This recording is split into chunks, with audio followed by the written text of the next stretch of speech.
एक और बड़ी मजे की बात जो आपको मैं बताने जा रहा हूं वो ये है कि कुछ यूईटी के प्रोग्राम्स ऐसे हैं जिनके लिए ई कैट का टेस्ट जरूरी नहीं है।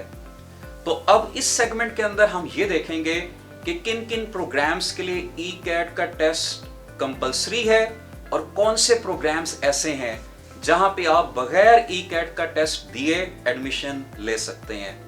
तो अगेन हमारे पास ये कंप्लीट लिस्ट मौजूद है तमाम प्रोग्राम्स की जो यूईटी के मुख्तलिफ कैंपसेस में ऑफर होते हैं। इनमें से मेजॉरिटी प्रोग्राम्स वो हैं जिनके अंदर एडमिशन के लिए ई कैट का टेस्ट पास करना जरूरी है, लेकिन कुछ प्रोग्राम्स जिनको हम नॉन ई कैट प्रोग्राम्स कहते हैं उनके लिए ई कैट का टेस्ट में अपीयर होना और क्लियर करना आपके लिए जरूरी नहीं है, आप डायरेक्टली एडमिशन ले सकते हैं। सो उन प्रोग्राम्स के अंदर जिनको हम नॉन ई कैट प्रोग्राम्स कहते हैं उनमें आएंगे energy system and management, food science and biotechnology, environmental sciences, chemistry, mathematics, physics, business administration और इसी तरह से बिजनेस एंड इंफॉर्मेशन टेक्नोलॉजी। तो अगर आप जा रहे हैं उस प्रोग्राम को ऑप्ट करने जिसके लिए ई कैट कंपलसरी है, तो हम अब देखेंगे कि what are the basic details about that E CAT test. तो ई कैट टेस्ट सबसे पहले कंप्यूटर बेस्ड होगा, यानी आपको कंप्यूटर के ऊपर पेपर को अटेम्प्ट करना होगा।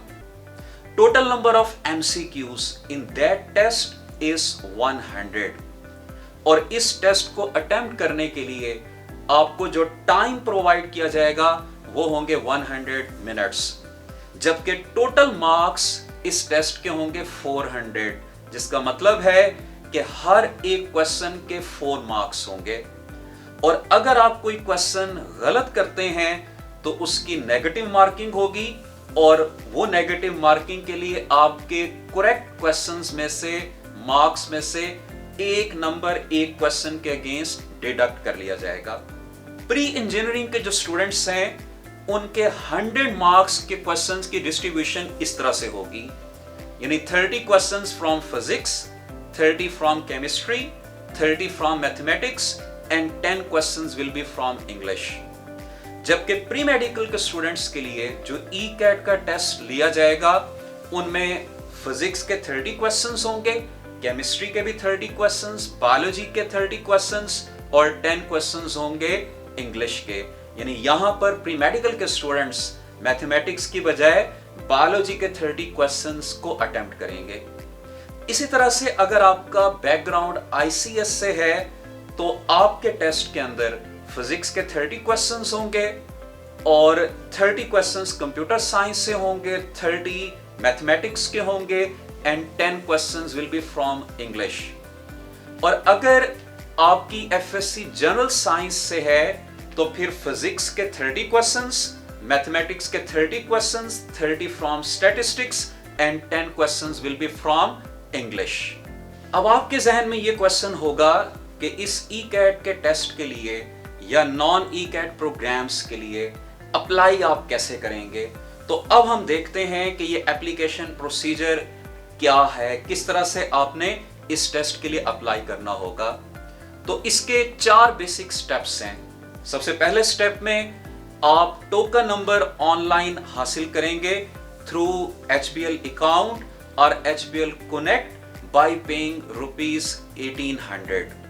1800 पे करके जब आपको टोकन नंबर मिलेगा तो स्टेप 2 के अंदर आप लॉग ऑन करेंगे टू admissions.uit.edu.pk और अपने टोकन या चलान नंबर के थ्रू आप एंटर होंगे एडमिशन प्रोसीजर के अंदर।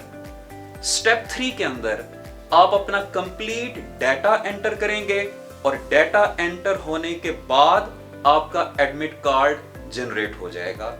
यानी अब आपने ऑनलाइन अप्लाई कर दिया है, आपको एक रोल नंबर मिल गया है और वो रोल नंबर आपके एडमिट कार्ड के ऊपर मौजूद है। और स्टेप 4 सबसे आखिरी और इंपॉर्टेंट स्टेप होगा और वो स्टेप क्या है कि आपने इस एडमिट कार्ड को लेकर टेस्ट के सेंटर पहुंचना है टेस्ट डे पे और वहां पर आप टेस्ट को अटेम्प्ट करेंगे। लेकिन इस एडमिट कार्ड के साथ आपको आइडेंटिफिकेशन के लिए एक फोटो आईडी वाली डॉक्यूमेंट रिक्वायर्ड होगी। वो डॉक्यूमेंट क्या हो सकता है? आपका CNIC हो सकता है, जुवेनाइल कार्ड हो सकता है, आपका पासपोर्ट हो सकता है, डोमिसाइल हो सकता है, यानी वो कोई भी डॉक्यूमेंट जिसके ऊपर आपका फोटो मौजूद होगा। अब इसी प्रोसीजर के साथ आपने कुछ डेट्स ऐसी हैं जो जरूर याद रखनी है ताकि आप अपने टेस्ट को या एप्लीकेशन को मिस ना कर सकें।